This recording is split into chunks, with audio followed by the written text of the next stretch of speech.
Welcome back everyone, we're going to be doing a Furina review. Sorry for not uploading for the last week. I have been so busy and I haven't been home much and everything like that.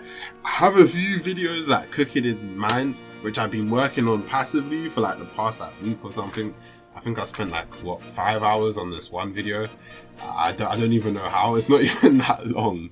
But getting clips and script writing is taking me long. But yeah, let's review Furina. So Furina, I have my Furina. This is her ratio. I got her weapon, her artifacts. I have her C6 and I have her talents at that level. And I must say, honestly, I am very, very, very happy with how Furina performs. I feel like Furina's a good character, but there's some issues when you don't have C6. For instance, I didn't always have a C6. I ramped up to it. And I would say probably the main limitation of Furina is that you have to pair Furina with a healer, such as a healer like, where is she? Like Jean, for instance. You have to pair your Furina with Jean or another healer, and if it's not a good enough healer, then you're not going to max out Furina's buff. But once you get C2, it becomes easier to maximize Furina's buff, even if you use a worse healer. And when you use C4, you don't need an energy sand, so you can use a HP sands, and then C6 you don't need a healer at all because Furina uses her autos and then she'll heal you. So as you can see, like once you have Furina C6, you get 124% damage bonus for every party slots in every team. She's insane, but that's the issue. Everybody isn't gonna go out of their way to C6, and at C0 I feel like Furina is a support where she needs a fellow support to go alongside her. It's like, do you really want to run a support for a support, if you know what I mean? But yeah, I feel like she's kind of in the boat where Furina is a luxury unit, and I think if you're honest with yourself, as much as you love Furina, I love Furina, she's my main now, but as much as you're honest to yourself, I feel like a C0 Furina isn't as valuable to your account, or pulling a C0 Nahida, for instance, who has no issues when you go into the game and zero limitations. And then also, I don't think she's as worth of the pull as Kazuha, who also has, when you pull him, if you get him at C0, he has no limitations really. And then you have people like Raiden at C0 and she performs well, though she's kind of sort of like in a hyper carry role.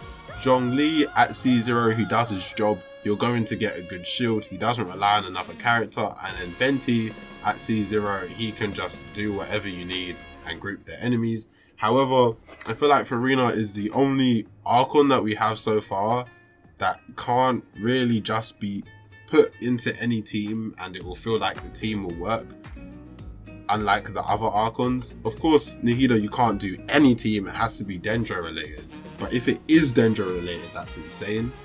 Furina, it feels like you more have to build your team around Furina rather than Furina being the support you put your team into, such as Yelana's intro. However, like, I know there's a lot of hype for Furina right now, and we're gonna have to see how Furina performs for everybody else we're gonna have to see how Furina performs for everybody else in the upcoming months and in a few days. And then by the time we're at the end of Fontaine, everybody will have their own full-fledged review on Furina.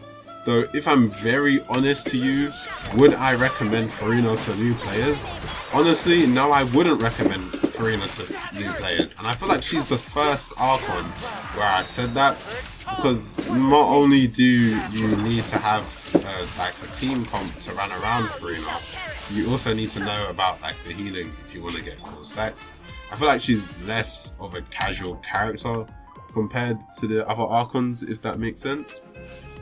So if I am going to rate Furina out of if I'm gonna rate Furina out of 5 Primo Gems, I think I'm going to give Furina 4 Primo Gems, because when Furina slots into a team without you having to change the team too much, or if using Jean as a substitute for your Animo VV shred is fine, then Furina is an amazing unit and I love her. Or double Hydro Furina is amazing, but I just don't really think she can absolutely go anywhere. I know there is an argument that you'll be using a healer anyway, but I still feel like in some cases I would rather just have someone like Kazuha who feels like he can slot in anywhere over Furina, or how Zhongli, Nahida and Venti can slot into anywhere. However, I will say though, one bonus to Furina which Kazuha doesn't have is that Furina can buff the damage of your Anemo carries, your Geo carries. She can even buff physical carries. Yeah, your Eula. Furina can buff your Eula too, which is a very nice feature which Kazuha actually can't do and any other character can't do. Furina is the only character in the game that can buff every single character's damage, and that being said, that itself is very valuable. Of course you need a healer, but she can still buff every single type of character's damage itself, not reaction damage, so that's a big plus size to her. Would I recommend you pull Furina? I'd say that depends how far you are into the game. If you're just starting the game, I don't think I would pull Furina yet. I think there are other characters which are better to pick up, like Milan, Kazuha, Nahida, Raiden. Characters like that, Al-Haytham, much better pickup for a new player. But if you have been playing for a while and you know how to build your team around Furina, then I think she's honestly going to be a great choice for you. And obviously if you really like Furina, then pull her anyway. I mean, that's what I would have done regardless of her kit. I just really love Furina. With that being said though, that is going to be the end of the video. Let me know if I should do more videos with my face cam in the future. I usually just talk and edit it over and whatnot. But yeah, jolted out. Yum.